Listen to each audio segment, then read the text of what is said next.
E aí, professor, você já revisou sua lição? Ainda não? Então, revisa aí.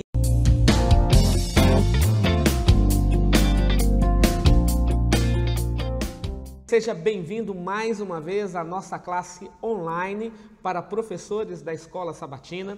Pastor Bruno, seja bem-vindo mais uma vez. Obrigado. É muito bom tê-lo aqui conosco.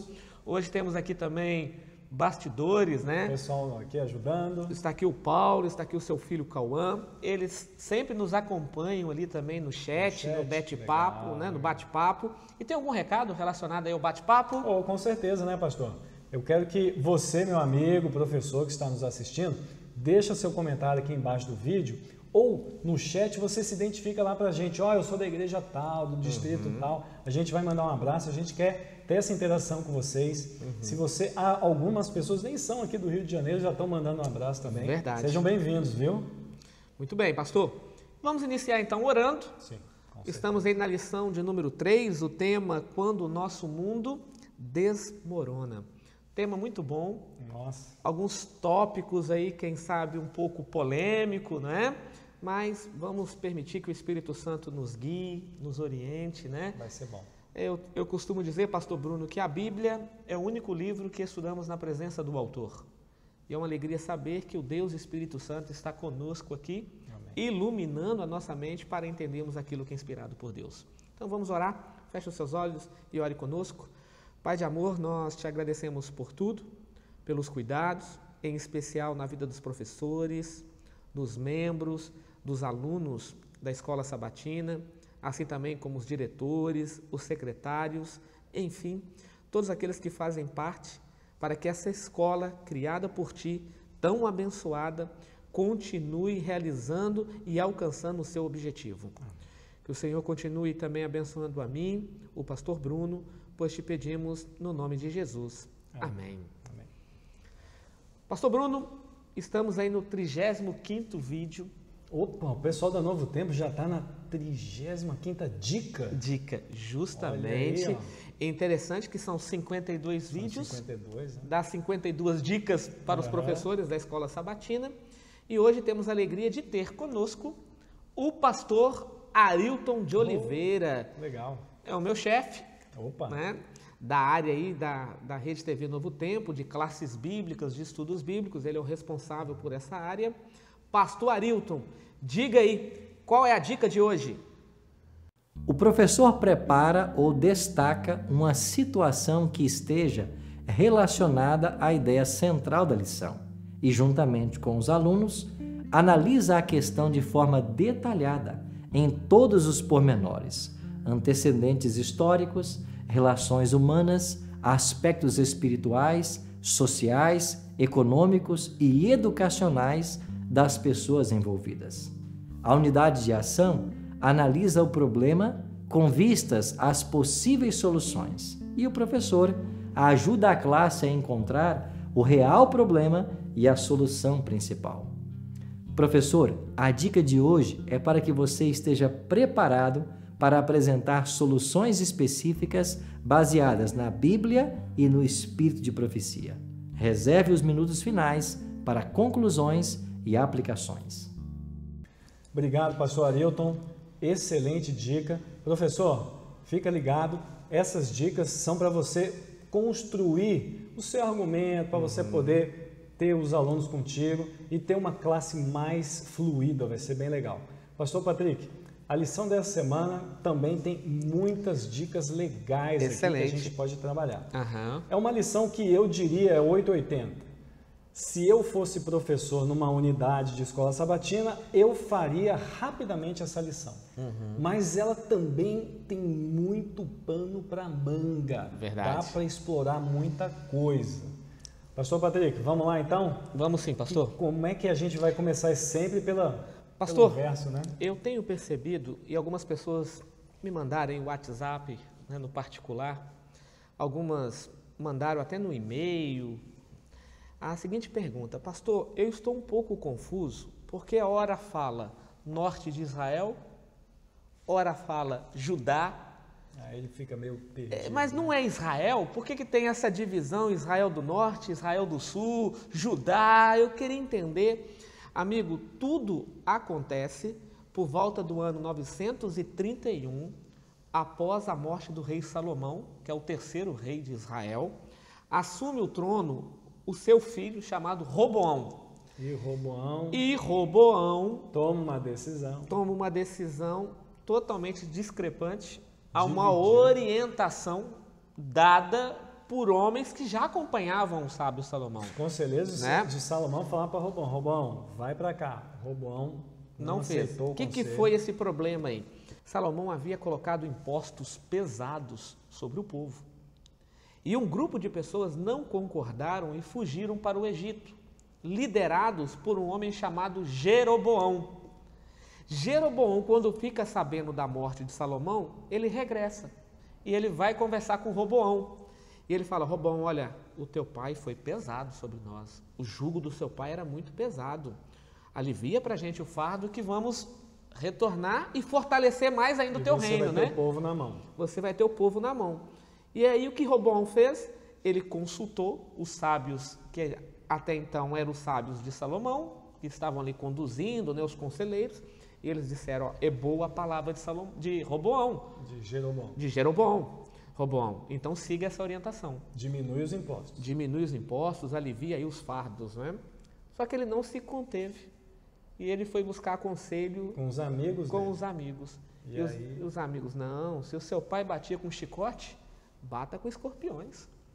Aí ele usou aquela expressão do dedo mindinho. Justamente, né? Coloca a mão toda, né? Seja pesado. E aí então o reino é dividido. O reino foi dividido nessa revolta. Justamente. Por causa dessa decisão. E aí você tem então agora Jeroboão levando 10 tribos. Que ficaram na parte norte do país. Justamente, aí você tem o norte de Israel e agora a parte sul, Judá. 2 tribos. 2 reinos. Né? 2 tribos, perdão. Levi, né? Justamente. E Judá. E as demais tribos ficaram na parte norte. Então, Israel do norte e Israel do sul é identificado como Israel e Judá. Isso aí. Ok? Então você já entendeu aí o pano de fundo de Isaías capítulo 7. Que é o capítulo dessa semana. É o capítulo dessa semana. É o 7. Da semana passada foi o 6. Justamente. A lição desse novo trimestre começou com crise de identidade e crise de liderança. Mas o título, quando o nosso mundo desmorona, eu coloco a palavra crise aqui de forma indireta. Eu comentei até no vídeo passado, né? As 4 primeiras lições desse trimestre falam de tem crises. A ver com crise. A lição 3, né, que a gente está estudando agora, também tem a ver com uma crise. Então a gente vai ver isso daqui com o profeta Isaías. Pastor Bruno, poderíamos então dizer que o título dessa semana cairia bem, crise de confiança?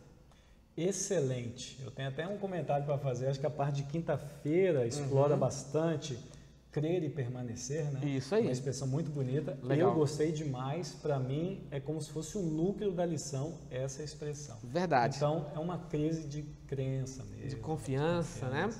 E aí, pastor Bruno, olhando assim para a lição de sábado, uma parte histórica rapidamente também, é o período do rei Acaz, que não foi um rei positivo. Não, teve. Né? E comentamos que quando o povo era liderado por um rei que temia o Senhor, o povo subia espiritualmente. Sim.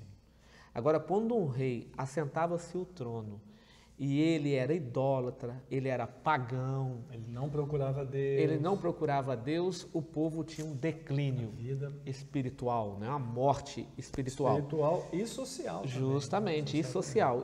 E o pano de fundo aí, o ano é ano 734, quando Acaz assenta ao trono com 20 anos de idade.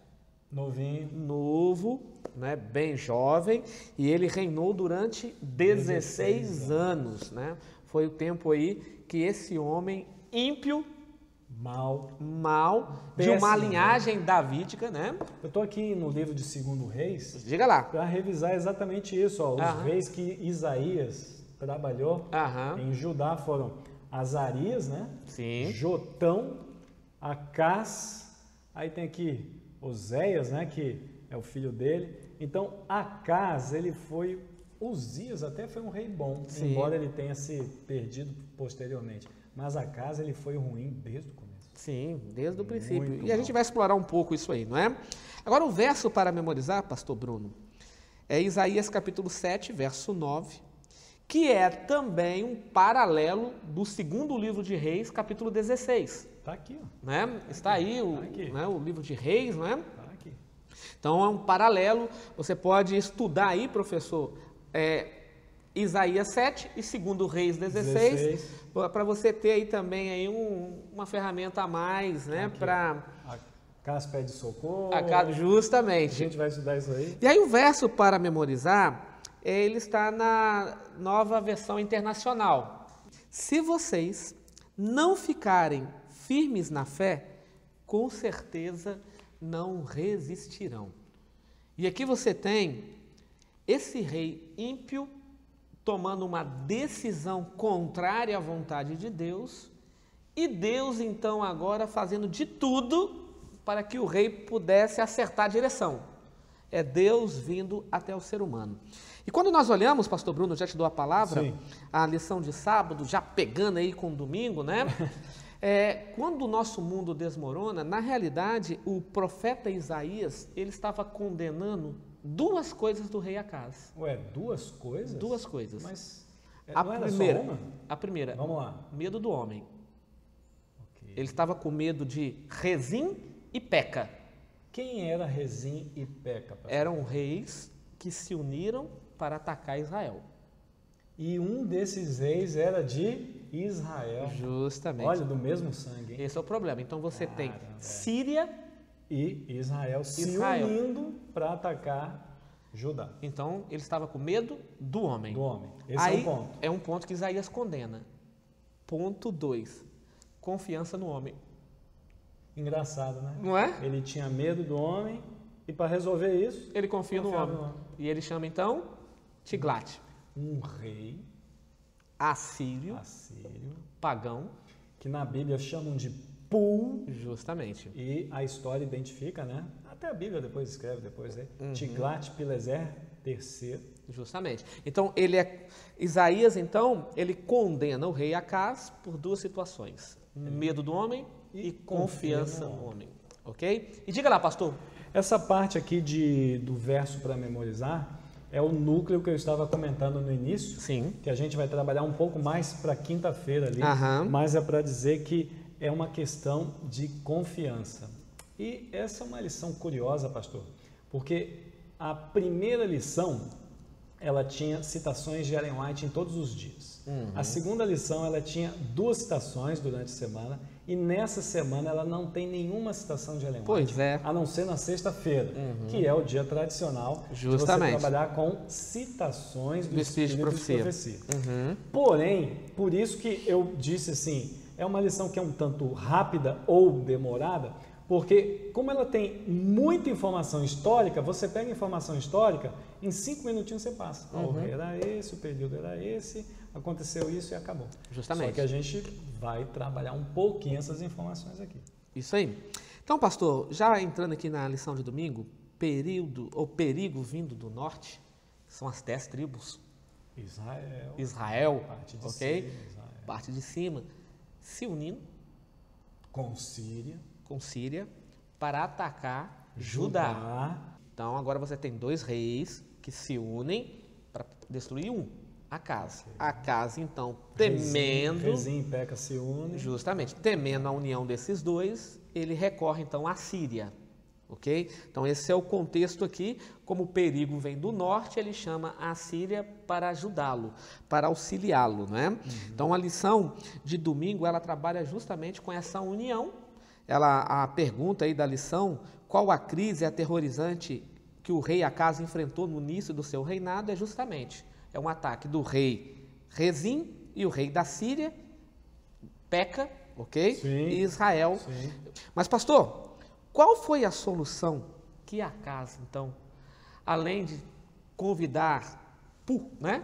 Sim. Tiglat, qual foi a solução? O que ele fez? O que ele ofereceu para o rei aceitar de tão bom agrado aí participar dessa união? Pastor, eu eu gosto mais de trabalhar com o desafio que Acaz teve, a interpretação que ele fez disso, e aí sim, tomou a decisão, né? Porque o ponto aqui é um medo. Ele teve medo, nós também temos medo do Covid, né? Enfrentando tantas coisas, desemprego e doença. E agora, o que eu vou fazer? Eu vou enfrentar, não vou? E aí, Acaz, ele resolve, então, atender o suborno, né? De Tiglat-Pileser, e ele meio que se subjuga ao rei. E esse é um ponto que eu queria trabalhar, onde ele teve a oportunidade de poder dizer não ao rei, ele tenta suborná-lo, dá uma grande quantidade de dinheiro, mas ele também se subjuga. E isso é um problemão. A lição também é muito clara em mostrar que Acaz não foi um bom rei. Aliás, foi um péssimo rei. Péssimo. E poderíamos até dizer, foi sem deixar saudades, né? Nenhuma. Mas interessante é que a Bíblia ela mostra alguns problemas dele. Vamos lá. Primeiro, fez o que era mal perante o Senhor. Uma expressão, né? Uma expressão muito comum no livro de Reis, ok? Fez o que era mal. Segundo, andou segundo o caminho dos outros reis. E que reis esse? Quando a expressão fez o que era mal ao Senhor, porque andou no caminho dos outros reis, está se referindo a Jeroboão, Baasa e Acabe, que foram também uma tragédia, idólatras, pagãos, né? Ele, além de tudo isso, ele queimou também os seus filhos em sacrifício. Mas... E até a gente também entra em discussão se o filho era da mulher oficial ou de mulheres concubinas. Justamente, que tinham também, várias, né? Era outras. muito comum. Mas é só para dizer que Acaz ele fez uma coisa que Deus não aprova.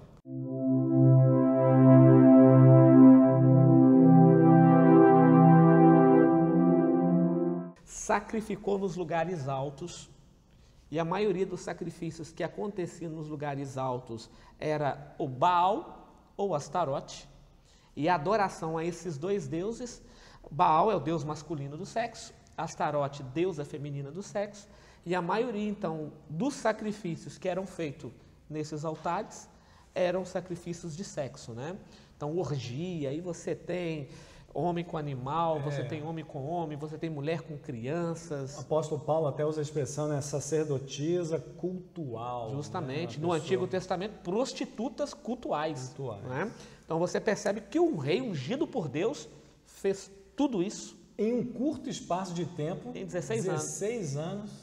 Então, pastor, já entrando aí na segunda-feira, tentativa de interceptação. Opa, aqui vem o crer e permanecer. O crer e permanecer. Pastor, quem que tentou interceptar a situação aí? Olha, Deus, né? Ele vendo a situação, ele envia Isaías e aí começa o passo a passo. A lição de segunda e de terça para mim é a jogada de Deus, né? Deus fazendo uma estratégia aqui, fazendo outra estratégia ali. Então, Isaías, ele chega no primeiro contato, lição de segunda-feira, ele vai chegar ali para o rei, né, Acaz, e Isaías, ele vai acompanhado de seu filho, que tem o nome, o resto volverá. Sim. E estudando a lição, a gente entende que volverá, ele também pode ser traduzido ou interpretado como um restante se arrependerá. E aí Isaías faz a proposta para Acaz, olha, Deus está dizendo não faça acordo com Tiglat-Pileser e se arrependa. E Isaías leva até o filho dele, que é uma discussão interessante, como é que ficou Acaz vendo Isaías com o filho dele. Agora, pastor, deixa eu te colocar na mira da verdade aí. Vamos lá. A tentativa de interceptação é antes de Acaz errar ou depois que Acaz erra? Essa pergunta é legal porque é o seguinte, pastor. A pergunta número 4 é uma pergunta que, para mim, ela vai dar um pano de fundo para a questão de quarta-feira, que é a terceira tacada de Deus. Né? A gente percebe que na pergunta 4, Deus ele profetiza até o tempo em que Efraim vai cair. Se Deus ele sabe até o tempo em que Efraim vai cair, eu posso responder a sua pergunta da seguinte maneira: Deus sabia que Acaz iria errar. Justamente. E Deus vai até o rei quando ele cai. Quando ele queima o filho, né? Quando ele faz todos os seus erros em um período de 16 anos, Deus foi até ele. Porque é muito comum as pessoas falarem assim, não, Deus só olha para os bons, né? Não. Deus só está com os olhos naqueles que são bons, então o ímpio não tem chance. Amigo, a história é muito clara em dizer que todos nós pecamos e todos nós carecemos da glória de Deus. Quando eu olho para o rei Acaz, eu imagino Adão no Éden. Sabe por quê? Olha só, Adão teve medo, certo? Sim. O rei Acaz teve medo. Adão foge de Deus. O que Deus faz? Esconde. Deus vai atrás. Vai em busca dele. Acaz também, aparentemente, está fugindo de Deus com a sua vida cheia de iniquidades. Deus vai em busca dele. Através de Né? Isaías. Tá? Através de Isaías. Ele utiliza-se o profeta Isaías. Okay. Deus acalma Adão com a promessa do capítulo 3, verso 15, o seu filho. Ele acalma Acaz também, dizendo, olha, tem uma promessa para você com o filho. E tem um filho de Isaías junto. E tem um filho de Isaías junto, dizendo que o resto volverá. Ou se arrependerá. Ou se arrependerá, muito né? Bom, a palavra aí, a tradução hebraica pode ser uma palavra polissêmica, né? Sim. Com duplo sentido aí. Ok. Então você percebe que podemos fazer um paralelo lá com Adão no Éden, com Acaz, muitos anos depois, com essa questão do medo, da busca e da solução. E a gente ainda pode dar mais uma pincelada aí, Adão e Acaz, dizendo o seguinte, não havia necessidade nem de Adão, nem de Acaz de se esconder de Deus. Justamente. Tá? Não há necessidade, mas há uma reação. E aí, querido professor, você pode perguntar para o seu aluno, a gente reage do jeito que a gente prega ou a gente reage do jeito que a gente Verdade. Lança consciência? Então, é uma pergunta. A lição de terça-feira vem com o tema Outra Oportunidade. Eu daria um outro título. Qual? Deus não é um Deus de segunda chance. Por quê, pastor? Deus é um Deus de segundas chances. Muitas. Muitas. E eu diria o seguinte, eu falei que segunda e terça elas se completam porque tem uma estratégia de Deus, mas na quarta-feira ele vem com uma terceira, só que essa terceira é meio que a parte, parece que ela não está muito dentro aqui desse contexto aqui. Mas enfim, tá aí. Qual é essa segunda oportunidade aí, pastor, que o senhor quer ressaltar? Deus manda o profeta Isaías dizendo assim, olha, precisa aí buscar confiança no homem. Creia em mim. Creia em mim. Você não estava com medo do homem? Por que agora você está confiando em outro homem? Você tem Jeremias, né, que profetizou aí já no período quase paralelo aí também com Isaías, e Jeremias diz o quê? Olha, maldito o homem que confia no outro homem. E por que você está buscando aí consolo, você está buscando aí libertação, redenção num rei pagão, se tem um rei de todo o universo que está à sua disposição para ajudá-lo? Aí o capítulo 7, verso 12 de Isaías. Fantástico. Leia, por favor, pastor. Capítulo 7, verso 12. Está aqui já. Acaz, porém, disse, não pedirei, nem tentarei o Senhor. Eu não quero a ajuda de Deus. A primeira leitura, né, a primeira vista, Acaz fez uma coisa certinha, né? Várias vezes o povo de Israel provocava a Deus, então ele usou essa expressão, eu não quero provocar Deus, não quero tentar a Deus. Eu diria, pastor, que ele fez uma resposta extremamente política. Sim. Porque ele já tinha na cabeça dele, não, eu não quero colocar Deus na jogada. Por quê? Porque aqui entra uma palavrinha, professor, que você pode trabalhar. Aqui é o seguinte, quando você busca Deus para te ajudar, Deus ele não barganha não. Ou é você inteiro e ele inteiro, ou não é nada. Sim. Deus não entra pela metade. Deus não vai tentar fazer acordos pela metade. Deus não vai tentar fazer nada 30%. Ele vai fazer 100%. E Acaz sabia disso. Você acha que ele não sabia? E aí, olhando aí para a pergunta de número 6, pastor, o que você pode colocar aí como resposta? Acaz, além de abusar da paciência dos homens, agora ele está abusando da paciência do próprio Deus. Eu diria que a gente cansa, né? A gente cansa Deus.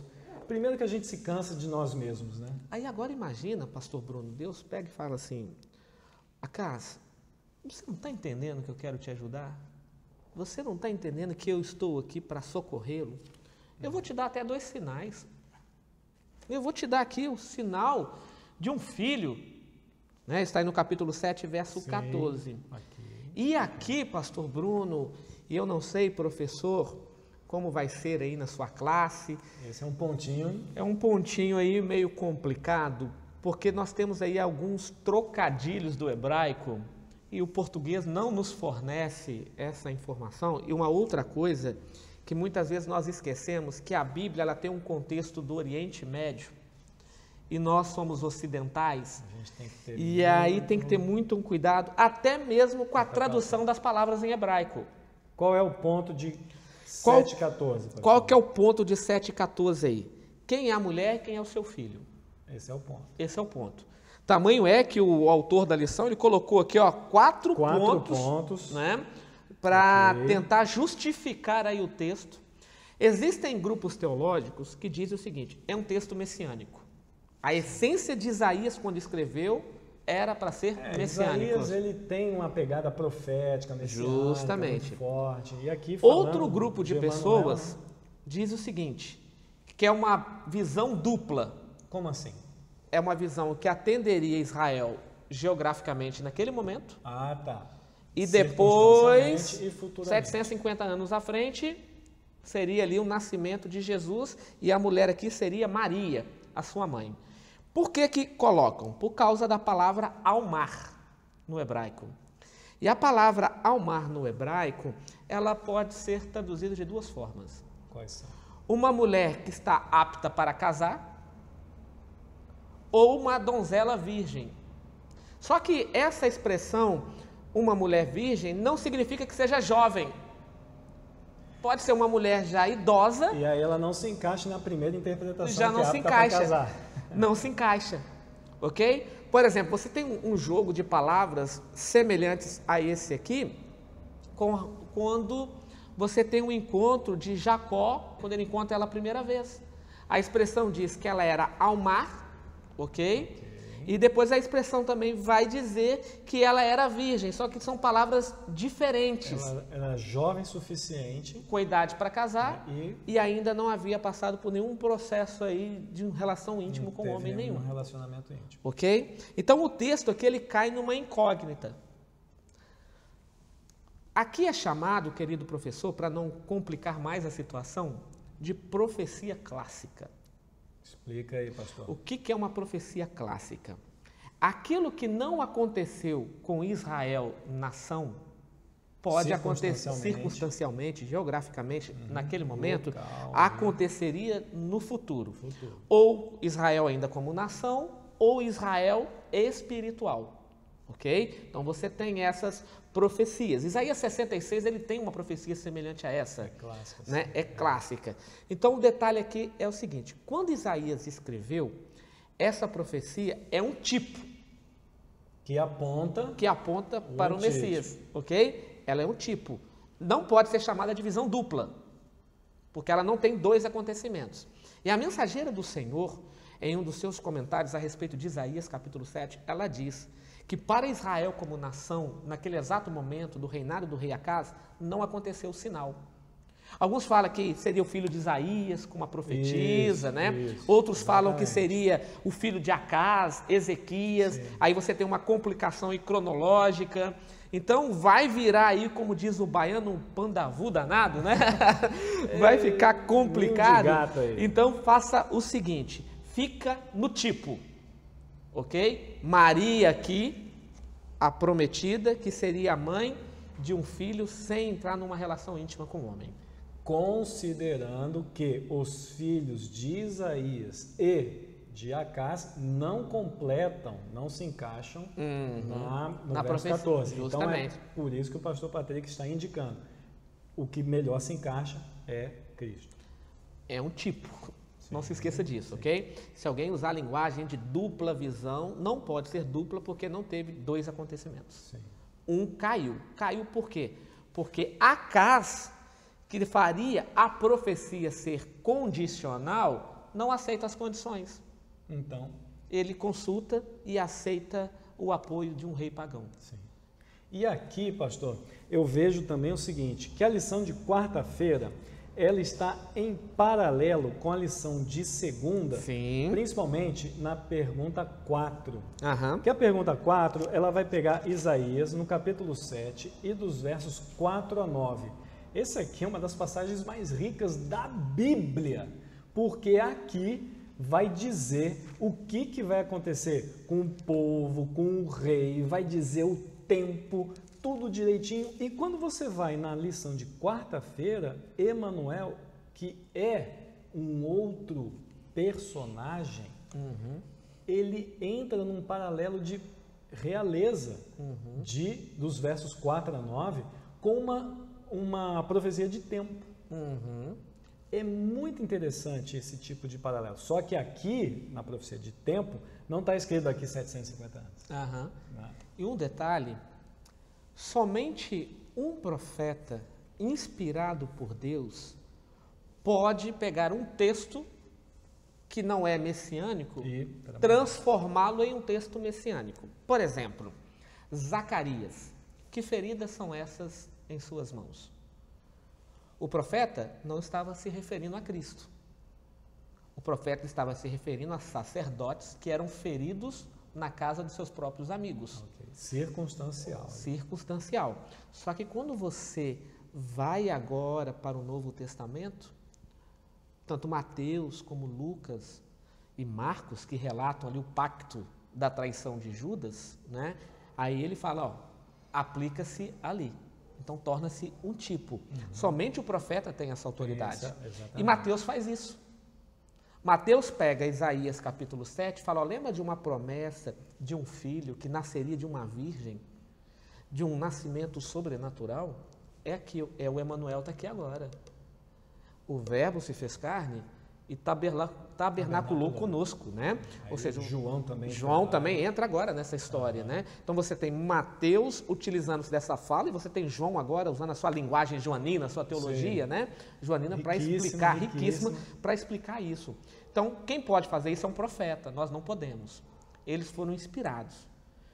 A inspiração pode requerer isso. Até porque a iluminação não. Até porque o apóstolo Paulo, ao escrever Hebreus, nós acreditamos nisso, né? Ellen White exemplifica isso, quando ela diz, nós temos um sumo sacerdote. Então, esse sumo sacerdote de Hebreus está em paralelo com Zacarias. Justamente. Tá? Isso aí. E o Emanuel de quarta-feira, ele já chega na quinta-feira, né, pastor? Deus conosco, já começando a fechar a lição.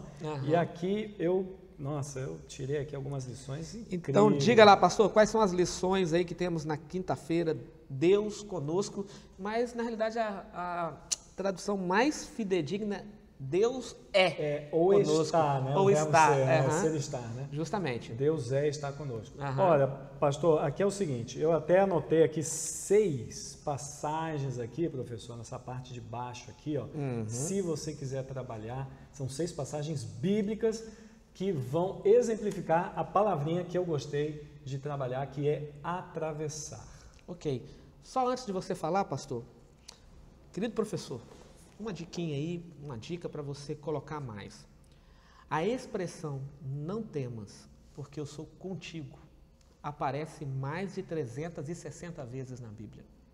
Alguns chegam a dizer que tem 366 sentenças. Uma para cada dia. Uma para cada dia, até para o ano bissexto.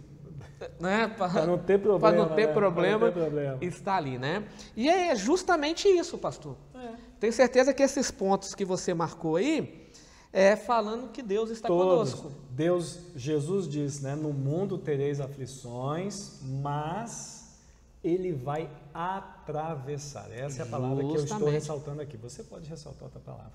Mas essa palavra eu achei que é legal, é bem pesada, é bem importante. O Salmo do Pastor, né? O pastor, no Salmo 23, se coloca como ovelha agora. Ele deixa de ser pastor, se transforma em uma ovelha, o qual Deus é o seu pastor. Ele fala, o Senhor é meu pastor. Ele vai me ungir. Mesmo que eu ande pelo vale da sombra da morte, não temereis mal algum. Por quê? Tu estás comigo. Ou seja, a expressão Deus está conosco, tu estás comigo, dando para a gente a sensação de segurança. Agora, pastor Bruno, Sadraque, Mesaque e Abednego. Está aqui numa dessas passagens foram aqui. jogados ou lançados dentro da fornalha de fogo. Onde Deus estava para permitir isso? Essa parte é muito curiosa. Eu até anotei aqui que o próprio autor, né, da lição, o pastor Roy Gain, ele escreveu um livro aqui, God's Fault Heroes, e ele falou que Morris Vanden, né, ele disse que quando Cristo sobe ao céu, ele se assenta à direita da majestade de Deus. E aí Morris Vanden disse, Jesus jamais ficaria sentado assistindo isso daí. Então ele se levanta, participa, mas aqui a gente volta para o início da lição, né? Deus ele só fala com a casa no momento certo, ele não antecipa as coisas. Então Jesus se levanta, não antecipa as coisas e aí sim, no momento certo ele age. Pastor, para fechar aqui a lição, eu marquei até com uma cor diferente aqui. Você achou bonito, legal? Quando você passar pelas águas, eu estarei com você. Quando passar pelos rios, eles não o submergirão. Quando passar pelo fogo, você não se queimará. As chamas não atingirão. Tá, Isaías. Porque eu sou contigo. Deus não nos prometeu que não passaríamos por problemas. Deus não nos prometeu que não passaríamos por dificuldades. Mas Ele fez uma promessa, que estaria conosco todos os dias. Até nas dificuldades. Até nas dificuldades. Até nas dificuldades. Ele prometeu que estaria conosco.